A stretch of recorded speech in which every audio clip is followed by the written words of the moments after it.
కాకినాడ జిల్లా సిహెచ్ అగ్రహారంలో చిన్నారి జాహ్నవి అదృశ్యమై 10 రోజులైంది. అడవిలో ప్రత్యేక బృందాలు జల్లెడపడుతున్నాయి. పాప జంతువుల బారిన పడిందా లేక ఎవరైనా తీసుకువెళ్లారా అనే అన్ని కోణాల్లో విచారణ చేపడుతున్నామంటున్న డీఎస్పీ తిలక్ తో మా ప్రతినిధి రాజేష్ ఫేస్ టు ఫేస్.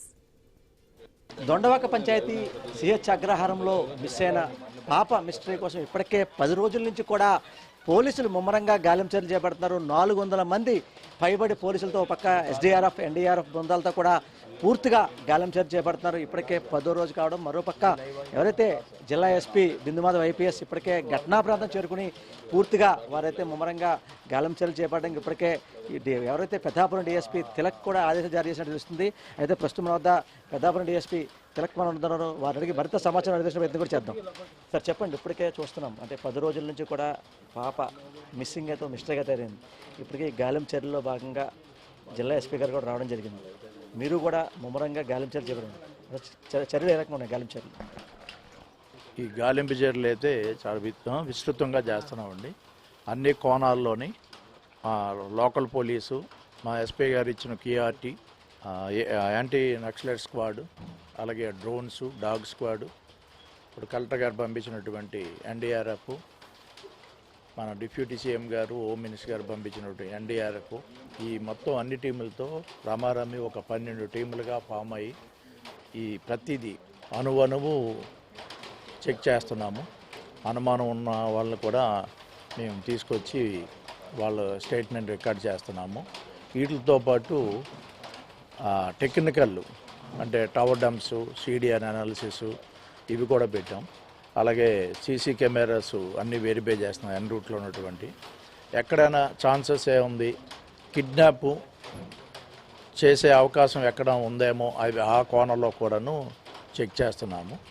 అలాగే అతను మిస్సింగ్ గర్ల్ ఫాదర్కి ఎవరితో అయినా ఆర్థిక లావాదేవీల్లో కానీ ఆ సంబంధాల్లో ఏవైనా గొడవలు ఉన్నాయేమో అని అవి కూడాను విచారిస్తున్నాము. మొత్తం ఫోర్స్ అంతా దీని మీద 24/7 ఈ చేస్తాము, డే అండ్ నైట్. అలాగే నిన్న కూడా మేము థర్మల్ డ్రోన్ కెమెరాను కూడా ఉపయోగించి నైట్ ఆపరేషన్స్ కూడా చేయిస్తాం.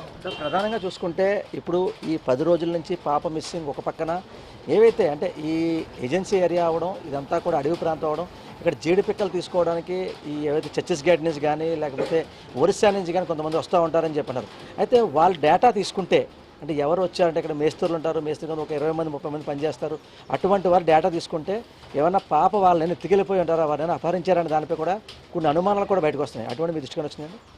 అవి కూడా విచారిస్తున్నామండి. మీరు అన్నట్టుగా ఇప్పుడు ఇక్కడ జీడి పిక్కల తోటలు ఎక్కువ ఉన్నాయి.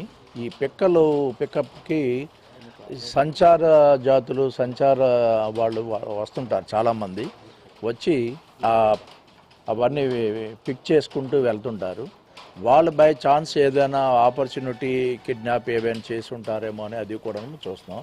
ఇదైతే ప్లాన్డ్ కిడ్నాప్ అయితే కాదు. ఆ పాప ఆడుకుంటూ వాళ్ళ తండ్రి కోసం వెనకాల వెళ్ళిన ఇది ద స్పర్ ఆఫ్ 10 minutes 15 minutesలో జరిగింది. ఇది ఫెన్సింగ్ వరకు వెళ్ళిన తర్వాత అవతలకి వెళ్ళడానికి రావడానికి ఆ పాప 2 సంవత్సరాల పాప భయపడిపోయి అక్కడే ఏడ్చుకుంటూ అక్కడే ఉండిపోయింది. దాంతో అక్కడ ఎవరైనా ఛాన్స్ తీసుకొని ఆ పాపను తీసుకొని వెళ్ళిపోయే అవకాశాలు ఉంటాయేమో అవి కూడా చూస్తున్నాం. రెండోది ఈ టెరైన్ చూస్తే ఇది ఒక రామారామి ఒక 500 acres విస్తీర్ణం కలిగిన కొండ. ఇది రిజర్వ్డ్ ఫారెస్ట్. అది అక్కడ జంతువులు సంచరించి అప్పుడప్పుడు అర్ధరాత్రులు ఈ కిందకు వచ్చి మకాల్లో ఉన్నటువంటి కోళ్ళు అవన్నీ తీసుకెళ్ళిన సందర్భాలు కూడా ఉన్నాయి. ఆ యాంగిల్లో కూడా మేము చెక్ చేస్తున్నాం. అంటే మనం చూస్తున్నాం సార్, అంటే ఏవైతే ఈ కొండ ప్రాంతం ఏదైతే ఉందో కొండ ప్రాంతం వైపు కొండ చెలవలు, అడవి పందులు ఇవన్నీ కూడా ఉంటుంటారు. అంటే అటువంటి ఏమన్నా ఈ మీ డ్రోన్స్ చేశారు, థర్మల్ డ్రోన్స్ చేశారు, వాటిలో ఏమన్నా చిక్కనియండి? ఏమన్నా చేస్తున్నామండి, కంటిన్యూస్ చేస్తున్నాం. అవి సెర్చింగ్ ఆపరేషన్స్ జరుగుతున్నాయి. చేసాం. ఆ రోజు ఫస్ట్ డే చేసాం. టెంపరేచర్ బాగా ఎక్కువ ఉంది. టెంపరేచర్ ఎక్కువ ఉండేటప్పుడు ఈ థర్మల్ డ్రోన్ కెమెరాస్ దాన్ని క్యాచ్ చేయలేవు. ఎప్పుడైతే వాతావరణం కూల్గా ఉండేటప్పుడు అక్కడ ఏవైనా హ్యూమన్ బీయింగ్ ఆరు ఏది యానిమల్ బీయింగ్ ఉంటే దాని టెంపరేచర్ని అది అబ్జర్వ్ చేసుకొని మనకి అక్కడ ఇండికేషన్ మనకి పాస్ ఆన్ చేస్తుంది. చూసాం కదా ఓవర్గా ఈ 10 రోజులు కూడా మేము అంటే ఇప్పటికే ముమ్మరంగా గాలింపు చర్యలు చేపడుతున్నాము. ఎస్పీ బిందుమాధవ్ ఐపీఎస్ ఆదేశాల మేరకు ఎక్కడికెక్కడికి ఎన్డీఆర్ఎఫ్ బృందాలు, ఎస్డీఆర్ఎఫ్ బృందాలు, హనుమాల్ బృందాలు ఇదంతా కూడా పూర్తిగా ముమ్మరంగా గాలింపు చర్యలు చేపడుతున్నాము. పాప ఆచూకీ కోసం కూడా పూర్తిగా గాలింపు చర్యలు చేపడుతున్నామని చెప్పి డీఎస్పీ తిలక్ అది చెప్పే పరిస్థితి. ఇది కూడా తాజా పరిస్థితి. కెమెరా పర్సన్ సతీష్తో రాజేష్, ఐ న్యూస్, కాకినాడ జిల్లా తుని నియోజకవర్గం సిఎస్ అగ్రహారం నుంచి.